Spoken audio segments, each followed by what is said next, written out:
మానవ సంబంధాలను మమతానురాగాలను ప్రశ్నించేలా కన్న తల్లిని ఒక 10వ తరగతి చదువుతున్న తన సొంత కూతురే ప్రియుడితో కలిసి అత్యంత క్రూరంగా హతమార్చిన కేసులో సంచలన విషయాలు వెలుగులోకొచ్చాయి. హైదరాబాద్లోని జీడిమెట్లలో జరిగిన ఈ ఘటనలో ఇప్పటికే అమ్మాయిని, ఆమె ప్రియుడు శివను, వీళ్లకు సహకరించిన శివ తమ్ముడిని కూడా పోలీసులు అరెస్ట్ చేసి విచారించారు. ఈ విచారణలో వాళ్ళు కీలక విషయాలను బయటపెట్టారు. అయితే కడుపున పుట్టిన కూతురే తల్లి ప్రాణం తీసే కత్తిగా మారటానికి కారణాలను బాలానగర్ డీసీపీ సురేష్ కుమార్ వెల్లడించారు.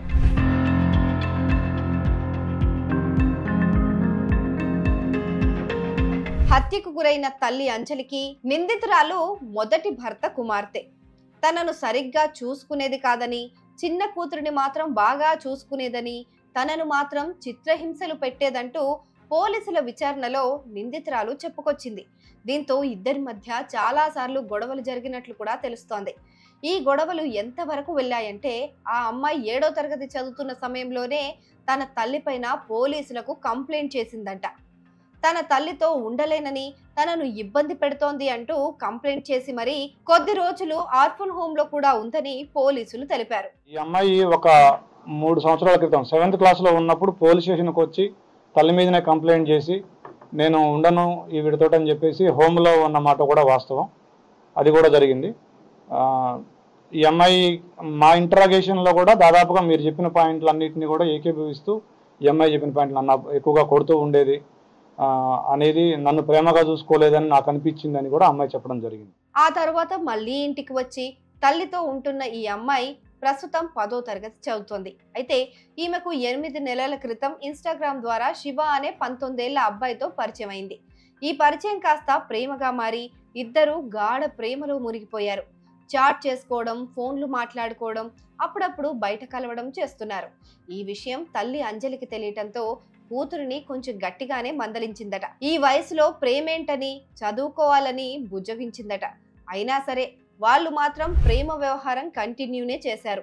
అంతేనా, అప్పుడప్పుడు శివ ఈ అమ్మాయి వాళ్ళ ఇంటికి కూడా వచ్చేవాడంట. ఈ క్రమంలో కూతురిని మందలించిన తల్లి 1-2 సార్లు చేయి చేసుకుంది కూడా. అది కూడా నిందితురాలే పోలీసుల ముందు చెప్పిందట.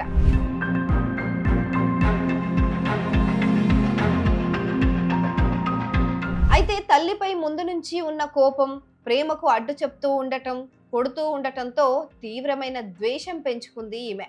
ఈ క్రమంలోనే వారం రోజుల కిందటే శివతో కలిసి ఇంటి నుంచి వెళ్ళిపోయింది. తల్లి అంజలి జీడిమెట్ల పోలీస్ స్టేషన్లో కంప్లైంట్ ఇవ్వటంతో 3 రోజుల తర్వాత ఇంటికి తిరిగి వచ్చింది. అయితే తన ప్రేమకు అడ్డొస్తున్న తల్లిని శాశ్వతంగా అడ్డు తొలగించుకుంటేనే తన జీవితం తనకు నచ్చినట్టుగా మారుతుందని ఓ నిర్ణయానికి వచ్చిన ఈమె ఇదే విషయాన్ని ప్రియుడు శివకు నూరిపోసింది. తల్లిపైన పగతో రగిలిపోతున్న కూతురు ఎలాగైనా చంపేయాలని ప్రియుడిని రెచ్చగొట్టింది. చంపేద్దామని గట్టిగా ప్రోత్సహించింది. ప్రియురాలి మాట కాదనలేకో మరి ఆమె చెప్పిన మాటలు విని రెచ్చిపోయో తెలియదు కానీ చివరికి అంజలిని చంపేందుకు శివ రెడీ అయిపోయాడు.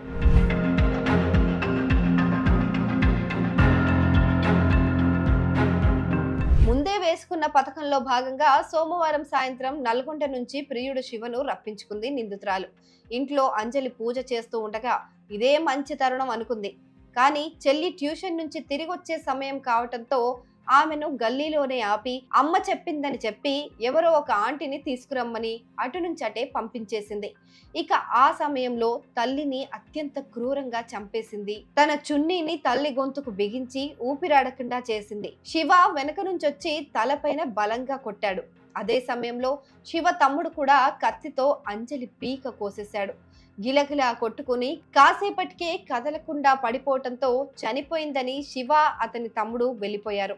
ఆ సమయంలో అంజలి కాస్త కదలటంతో ఇంకా చనిపోలేదని గ్రహించి వెళ్లిపోయిన శివను మళ్లీ వెనక్కి రప్పించింది.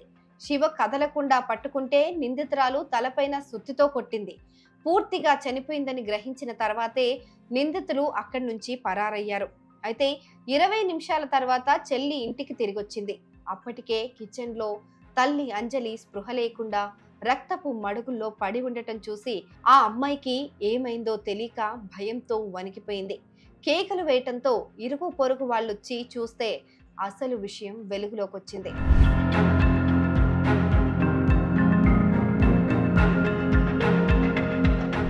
సమాజాన్ని ఉలిక్కి పడేలా చేసిన ఈ ఘటనను సీరియస్ గా తీసుకున్న పోలీసులు ఒకే రోజులో ఛేదించేశారు. హత్యకు పాల్పడిన కూతురితో సహా ముగ్గురిని అరెస్ట్ చేసి విచారించారు. ఈ సంచలన విషయాలను బయటపెట్టారు.